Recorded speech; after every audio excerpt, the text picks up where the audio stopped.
আসসালামু আলাইকুম।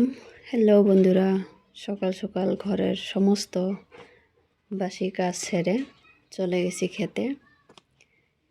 খেতে যাইয়া টমেটো বেগুন তুলে আনলাম। এগুলো এখন পরিষ্কার করে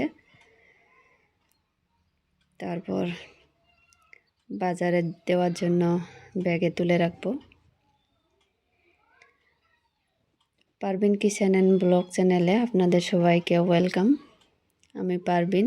অন্য দিনের মতো আবারও চলে এলাম অন্য এক ভিডিওর সাথে।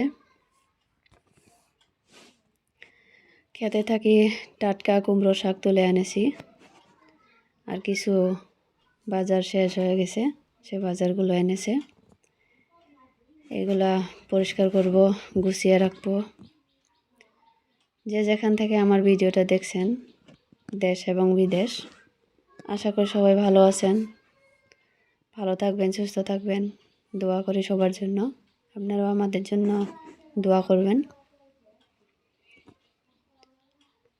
তো দেখেন, আমি এগুলো এখন পরিষ্কার করে রাখবো। আর বাজার থেকে আজকে চিংড়ি মাছ এনেছে, সেগুলো আমি পরিষ্কার করে রেখেছি। রমজানের দিন ঘুম থেকে উঠতে দেরি হয়, তারপর অনেক কাজ থাকে। তো এখন মাছগুলো পরিষ্কার করেছি, ধনিয়া পাতাগুলো বেছে নিয়েছি। এখন বয়ামে রাখবো, রাখি ফ্রিজে রাখবে। তারপরে যে এগুলা ভরে রাখবো। ওর মাছ দিয়ে আবার আমি মশলা বাটে নিছি, পাটাতে বাটি। এগুলা সব পরিষ্কার করে নিয়েছি, সব কাজ শেষ করে নিয়েছি। এখন দুপুরের জন্য গোসল টোসল করবো, তারপর চলে আসবো পাকঘরে। এই যে চলে এলাম 2টার দিকে পাকঘরে। আশা করি আমার আজকের ভিডিওটা আপনাদের কাছে ভালো লাগবে। ভালো লাগলে একটা ছোট্ট লাইক দিতে ভুলবেন না। আপনারা পাশে থাকবেন, স্কিপ না করা করি আমি কি করছি কি না করছি। রোজার দিনের ভিডিও শ্যুট করা, এডিট করা খুব জুলুম হয়ে যায়। জানো, যারা যারা ইউটিউবে কাজ করে তারা জানে কত পরিশ্রম করতে হয় একটা ভিডিওতে। আমরা চাই শুধু দর্শকের একটুখানি ভালোবাসা, আর কিছু না। একটু ভালোবাসা দিলে আমরা শান্তি। আর একটা কথা, আমরা সবাই সবার জন্য একটু দোয়া করি। দেশের যে পরিস্থিতি, আল্লাহ যেন সবার উপর রহমত নাজিল করে। দেখতে দেখতে রহমতে 10টা রোজা চলে গেল, এখন মাগফিরাত চলছে। আল্লাহ যেন সবাইকে ক্ষমা করে দেয়। আমার কথা বলতে বলতে চিংড়ি মাছটা হয়ে গেল। এখন আমি কুমড়ো শাকটা রানবো। আমি যেভাবে সহজভাবে রান্না করি সেটাই আপনাদের মাঝে তুলে ধরি। অনেকে অনেক ধরনের রান্না করে খায়, আমি যেটা সহজ মনে হয়, যেভাবে এই রমজান মাসে কাম সহজ হবে, সহজে করা যায়, সেটাই আমি করি, আর সেটাই আপনাদের মাঝে তুলে ধরি। আমরা তো এখানে কত সুন্দর করে চেহারি খাচ্ছি, ইফতার করছি। যেখানে যুদ্ধ লাগছে সেখানকার মানুষ কি করছে কি না করছে একমাত্র আল্লাহই জানে।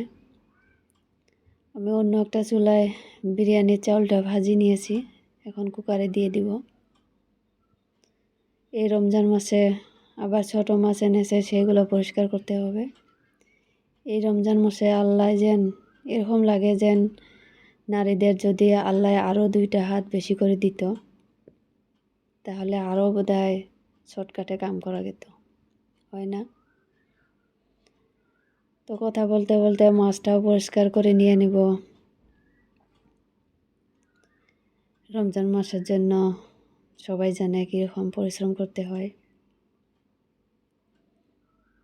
যা পরিষ্কার করা হয়ে গেছে, আমি ধুয়ে আনেছি। এখন এখানে সব মশলা টশলা দিয়ে আমি পেঁয়াজটা আগে মাখিয়ে নিব, তারপর ছোট মাছটা। এভাবে অ্যাকচুয়ালি রান্না করলে খুব ভালো লাগে।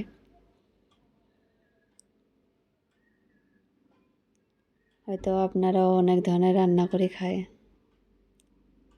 যার যার যেরকম স্বাদ, সবারই তো একই হয় না। মনে হচ্ছে কড়াইটা ছোট হয়ে গেছে, যার জন্য অন্য একটা কড়াইতে আমি দিয়ে দিলাম। তো মাছ চচ্চড়িটা বসে দিলাম, এই যে হয়ে গেছে। আজকে সেহরি আর ইফতারের জন্য আর কি করলাম, এটা হচ্ছে সেহরির সবজি।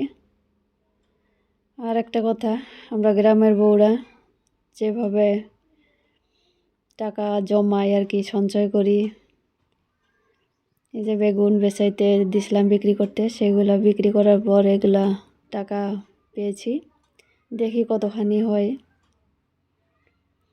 আরও গরমের দিনে যা যা সবজি চাষ করা হয়েছে সেগুলো খেতে লাগানো হয়েছে, অন্য একদিন আপনাদের সাথে শেয়ার করব। তো চলে যাব, ইফতারের সময় হয়ে এসেছে। এখন আমি ইফতারের জন্য এগুলো রেডি করলাম। জিলাপি, পেঁপেয়া, এখানে সেমাই, আপনারা তো দেখতে পারছেন। হয়তো এগুলো দেখাইতে আমার অনেক খারাপ লাগে। তো আজকের জন্য ভিডিও এখানে রাখবো। তো বাই বাই, খোদা।